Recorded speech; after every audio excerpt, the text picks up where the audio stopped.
From KUNC and the NPR network, this is In The NoCo. I'm Erin O'Toole. Colorado marks its 150th birthday this Saturday, August 1st. And experts at History Colorado have been thinking for a while of different ways to help commemorate the state's anniversary. One idea was to track down the earliest known photograph of Colorado. What they uncovered is striking.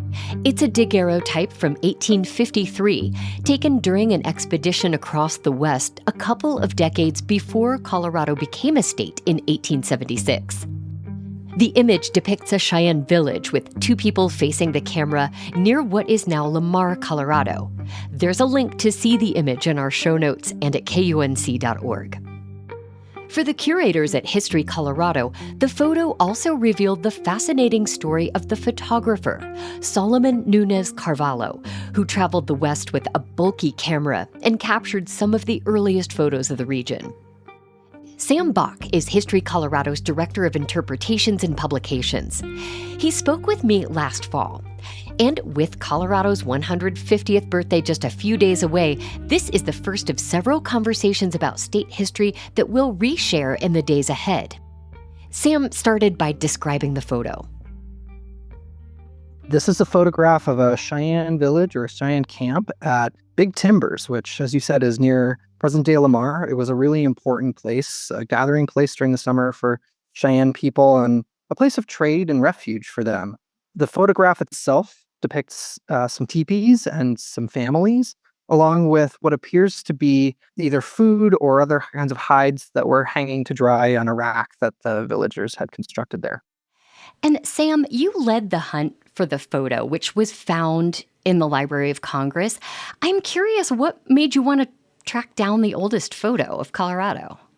Yeah, well, it's actually kind of a funny story. We have an excellent research volunteer. His name is Jim England, and he just is dogged. And one day we were enjoying some pastrami sandwiches and talking about what the state was going to do to commemorate its 150th anniversary, and just kind of started wondering what was the oldest photo in Colorado, or the oldest photo of Colorado.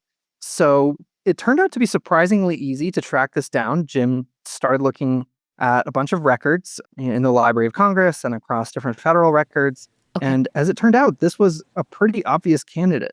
This was the earliest days of photography in the United States. This early daguerreotype method was pretty rare. The number of people in the country who knew how to do that was very slim. And so without too much work, it turned out that we dug this right up. And, we're not saying that this is definitely the oldest photo, but to us, this is the most promising candidate. Okay. I like that caveat. And Sam, how did it feel to realize you had found perhaps the oldest known image of Colorado? What was that like?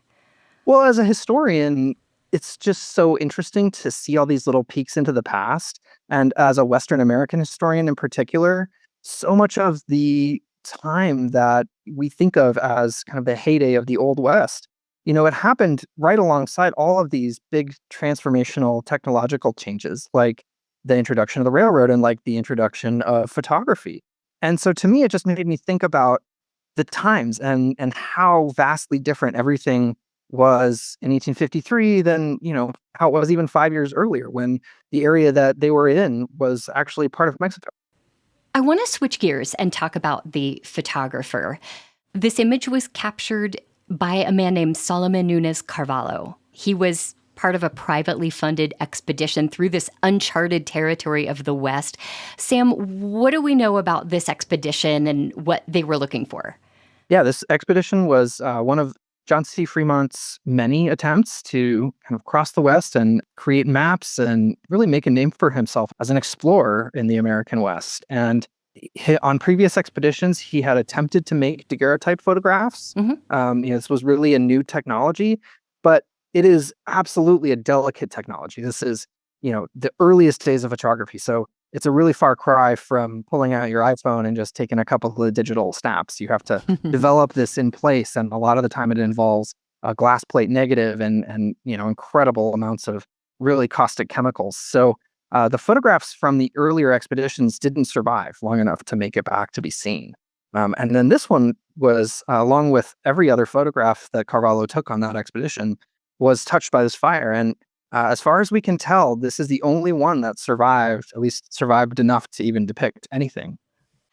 You were able to uncover quite a bit about the life of Carvalho. Sam, what was his life like prior to going out on this expedition? Yeah, Carvalho's, I think, is just a really unique and interesting story of the United States. It's an immigrant story. It's a story of people from all over the globe coming into contact in the West and kind of creating a new world. Carvalho was the son of Jewish Portuguese immigrants. He was born in the United States, and his parents were Jewish refugees fleeing persecution in Portugal. Mm-hmm. And Carvalho's father was involved with establishing Jewish immigrant support services in cities up and down the East Coast, like Philadelphia and even Baltimore. So it sounds like he had a very busy life already. How did he even end up on this expedition going out to the West? Well, Carvalho was one of the very few people who would be considered an expert in daguerreotypes at the time. He and his father, they were interested in art, they were interested in technology, and by all accounts, this seems to have been kind of a hobby that turned into a profession. In Philadelphia, the two had started a business taking photographs, still portraiture photographs for people in Philadelphia. Again, this is a new technology, and it would have been something really fun to take your family and have your first photograph made. So as Fremont was looking for a photographer who was going to be able to bring back these images successfully, he started looking all over the country and was put in contact with Carvalho. And that's how he got involved with the expedition. Sam, I want to ask you to zoom out a bit. What does this image tell us about Colorado in 1853? Well, this image is really of a moment in transition. It shows us the indigenous peoples of the land living in the ways that had been handed down to them, that they had developed over time in Colorado, that were matched to this landscape and to the resources available to them. But it also shows the massive upheaval that these people were about to encounter as the U.S. military, as the United States government starts becoming a bigger and bigger part of everyday life for everybody in southeastern Colorado. So, the big picture, I think, here is, it's not only one of upheaval and change, but I think it's just a classically American story. It's an immigrant story. It's the story of territorial movement. It's the story of people looking for better lives. It's the story of economic development with the coming of the Transcontinental Railroad, and of technological development with the emergence of these daguerreotype photos. So, I think as a historian, it's impossible for me to not be interested in this, because it just represents so many different currents and forces and rendezvous of history coming together in one place at this time. That's Sam Bock, History Colorado's Director of Interpretations and Publications, who spoke with me last fall about what he thinks is the oldest photo ever taken in Colorado. We'll have links where you can learn more and see the image for yourself in the show notes and at KUNC.org. And check out our podcast feed for more episodes highlighting fascinating chapters of Colorado history as the state celebrates its 150th birthday.